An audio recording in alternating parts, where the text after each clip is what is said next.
Consider a rod of mass m.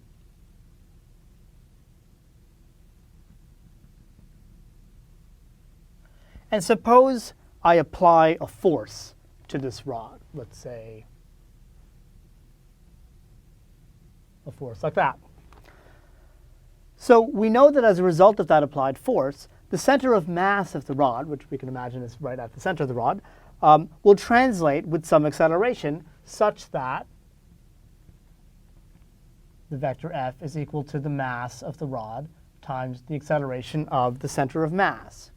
Now recall that for a rigid body, this equation will be true regardless of where on the rod I apply the force. So for example, if I draw the rod again over here, and I apply the same force vector F, but I apply it, let's say, on the right-hand side, I'll still have the same F equals ma. All I specify with F is its magnitude and direction. But for a rigid body, no matter where on the body I apply that force, the acceleration of the center of mass will be the same. Now, we know from experience, however, that the motion of the rod is different if I push it at the center or at one end or at the other end. And the point is, though, that the motion, the overall translation of the object doesn't just involve the translation in the center of mass, but it also involves some rotation in general. So in fact, there is a theorem called Schall's theorem,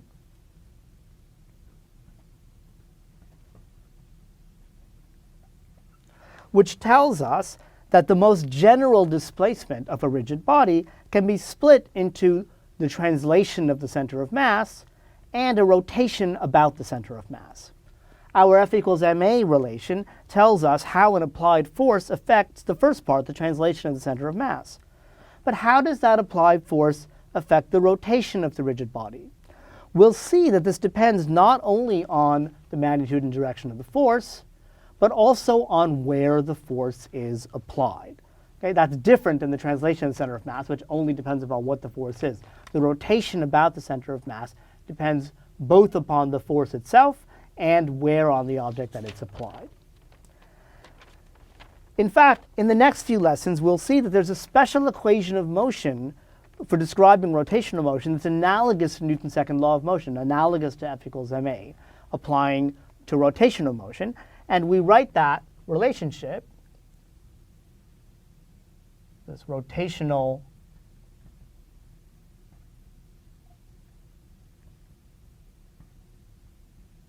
equation of motion, is written as tau, which is a vector, is equal to I times alpha, which is a vector.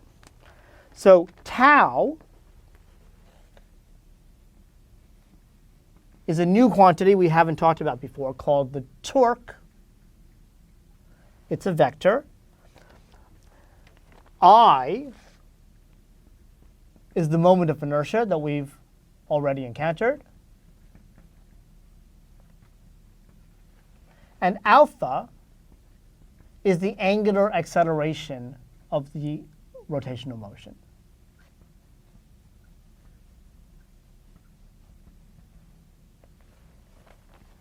Now, tau is a sort of rotational analog to the force, and it depends on not just the force itself, but on where the force is applied. Computing the torque, tau, depends upon something called a vector product or cross product. It's a way of multiplying two vectors together to produce a third vector. And that way it's different than the dot product or scalar product that we've discussed earlier, where we multiply two vectors together and get a scalar or a pure number. This is a different operation, the vector product or cross product. Torque is the first physical quantity we've encountered, but it won't be the last, that involves a cross product in its definition. And so before giving you a formal definition of torque, we'll first review the mathematics of cross products, and we'll do that in the next lesson. Now, the angular acceleration alpha tells us about how the rotational motion changes. Again, just like in F equals ma, where we could divide the two sides of this equation into dynamics and kinematics. Kinematics is telling us about a geometrical description of the motion, of the translational motion, and the dynamics, F, is telling us about how the applied forces cause changes in the motion, changes in the kinematics. Likewise, for rotational motion, the angular acceleration alpha tells us about the geometry of the rotational motion, and specifically how the rotational motion is changing. And the torque is telling us about the application of forces and how that causes changes in the rotational motion. So that leaves one other quantity, which is the moment of inertia. And I want to talk about what that means for just a moment. So the term inertia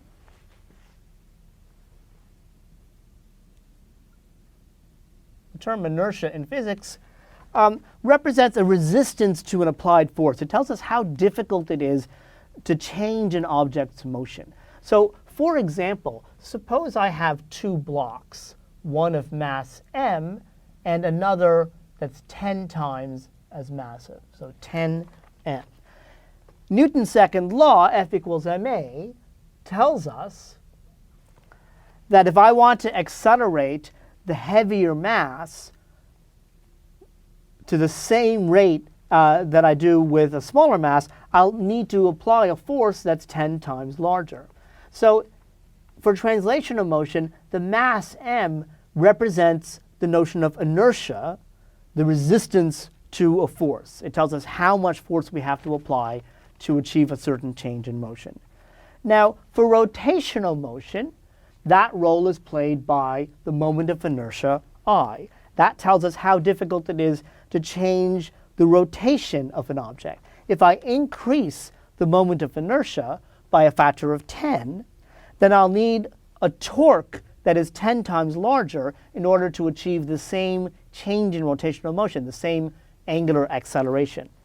But recall that our definition of moment of inertia for some rigid body is if I break up the rigid body into a bunch of little pieces, and for each piece I take the product of the mass of that piece, delta mj, times the perpendicular distance of that piece from the rotation axis, I'll call that r sub j, and if I sum that over the entire object, the entire body, that gives me my moment of inertia. Well, so, this is a r squared. So it's the mass of each element times the distance of the axis squared, delta mj times rj squared. Now, I can increase the moment of inertia by a factor of 10 by increasing the total mass of the object. But you can see from this equation that I can also do it with the same mass by changing the location of the mass. If I increase the r's, if I move the mass, the same mass, but I move it to be farther away from the rotation axis, that also achieves an increase in the moment of inertia. So what that tells us is that for rotational motion, it's not just the amount of mass that matters, but also how that mass is distributed. Okay, so in that sense, rotational inertia is different than translational inertia. For translational motion, all that matters is the mass. If I increase the mass by a factor of 10, then it will become a factor of 10 more difficult to get that object to accelerate. I need a factor of 10 larger force. But with rotational motion, I can increase the notion of inertia. I can make it more difficult to change the rotational motion either by changing the mass, by increasing it, or by making the distribution mass be further away from the rotation axis. So as an example, imagine if you were rolling a wheel up a hill. It's different if I have a wheel whose mass is distributed evenly over the whole disk, or if I have all of the mass in the rim. If all of the mass is in the rim, then from this equation we see the moment of inertia is larger for the same amount of total mass. And so it's much more difficult to roll a wheel up the hill if all of the mass is in the rim than it is if the mass is distributed evenly over the wheel.